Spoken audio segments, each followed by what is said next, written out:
Hello and welcome to the Wurm Unlimited Modding Spotlight. Today I thought we'd take a look at mod loaders and setting them up. Here we can see a fine example of what you can change and achieve with a mod loader, like the addition of online players, online broadcasting, and not to mention the cleaned up interface. But anyway, we're going to start with the basics. There's two mod loaders we're going to be looking at. One for client-side modding and the other for your server-side modding. So, first things first, getting the tools to make the magic happen. First of all, you're obviously going to want the Wurm Unlimited dedicated server. And to get this, you go to Library, Tools, and then search for Wurm, and you will see the Wurm Unlimited dedicated server there. So we right-click, go down to Properties, once it's downloaded obviously, we go to Local Files, browse local files, and here's our server. Woo. Now what I like to do is make a nice clean directory structure to keep everything organized. So what we're going to do is copy the contents of the Wurm Unlimited dedicated server. Copy. Make a new folder somewhere. I've, for demonstration purposes, just made some folders here on the desktop.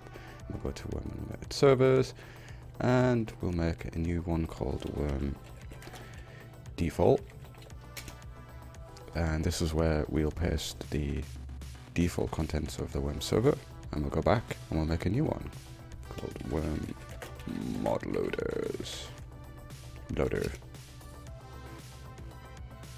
Yeah, there we go. Now the default one we keep clean, we do nothing with that, but what we can do is copy the contents of it and paste it into here. That way you've got a backup.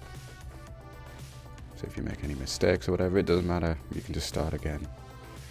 Next, we need to mod the client, and to go about doing that, well, first of all, before we do any of that, we obviously need the tools to get started.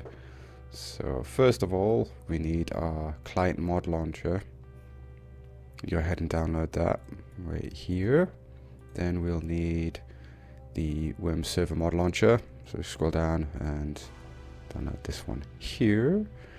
And next is a great mod, a GUIManager.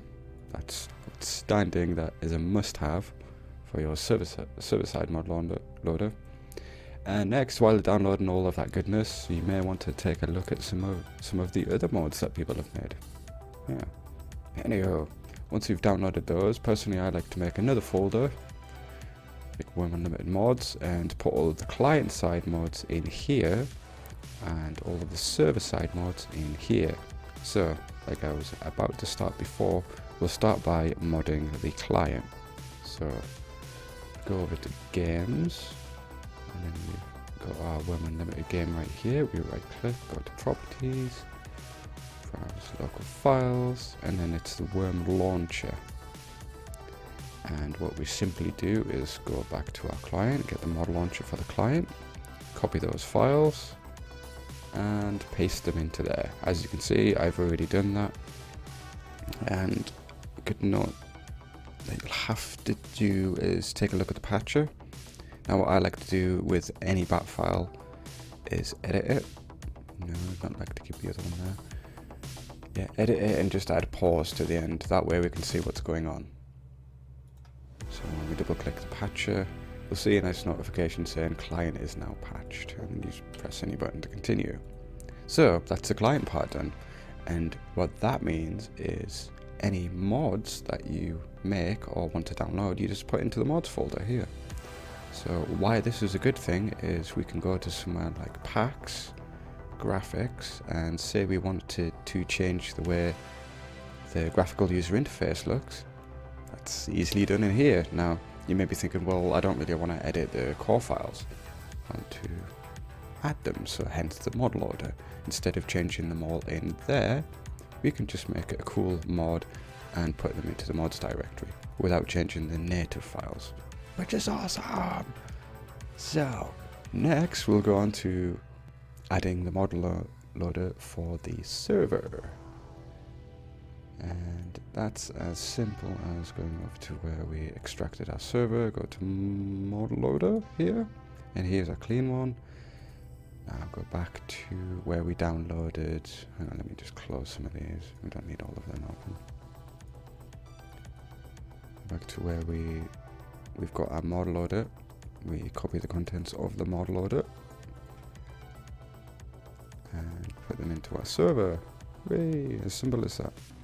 Now again, because there's some bat files in there, I like to edit them to see what's actually going on. First of all, we run the patcher. We need to get to see what actually happened there, because I didn't add the pause in the end. Pause. Close that. Run the patcher. Yeah, patcher's already done because we just double clicked it. And then we've got the mod launcher here. And on the end of there, just add a pause. Ta-da! A few problems that I've noticed that I had when I first tried this is I couldn't find the Java runtime. So if you have the same issue, and when you double click mod launcher, you have an issue in here where it says something about runtime, just simply take out the runtime and leave it to just say Java.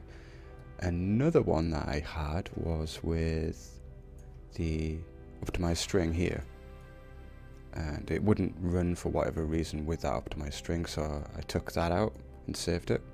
And then another one I had was with it saying that there wasn't enough allocated space, and I'm thinking, well, that's a bit weird because I've got like 32 gig of RAM here. But what I simply did is just change the 2 to a 1, and that worked fine. So there's some problems you may run into, and just make sure I didn't save that. I did, but it's okay, we won't save it. No, close that. So now we have our server running. Now, just to make sure that it's actually working, we just click Start Server and allow access to that. And this is a great indication that the server's running and working without problems. Woohoo! So we'll shut down the server.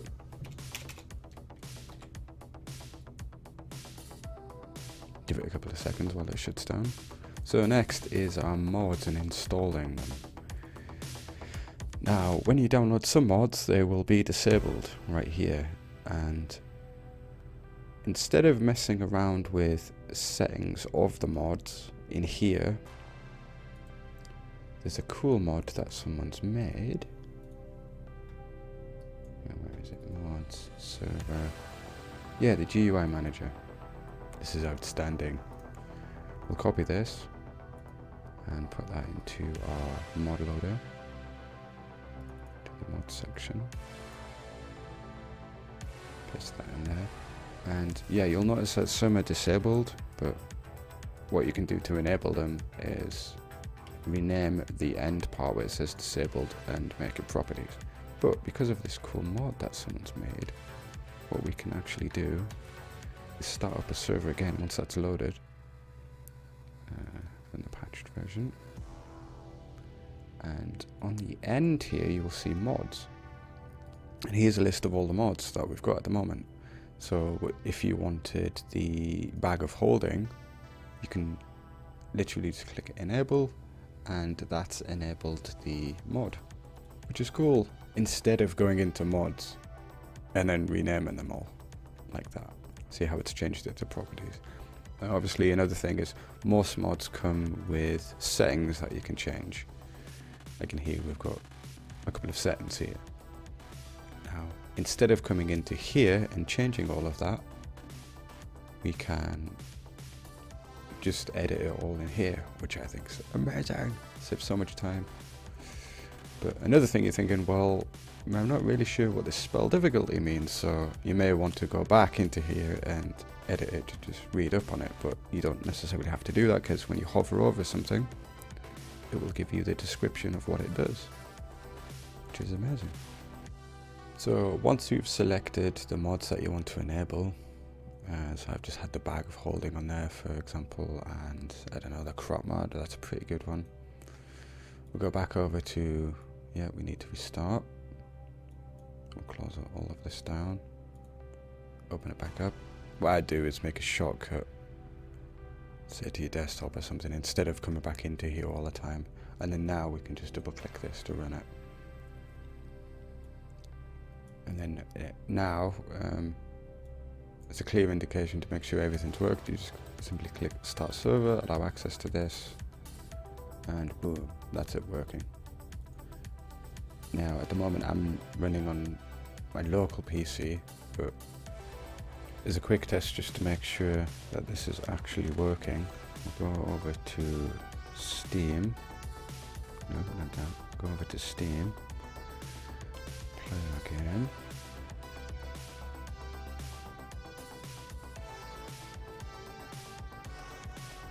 Here it is. We'll go to LAN, and there's our server. Then we just simply hit connect. And yeah, I guess that was that. Be sure to hit the like button and share if you wish. Also let me know your thoughts or questions in the comment section below. And remember, links for everything I've used here in the description. Until next time.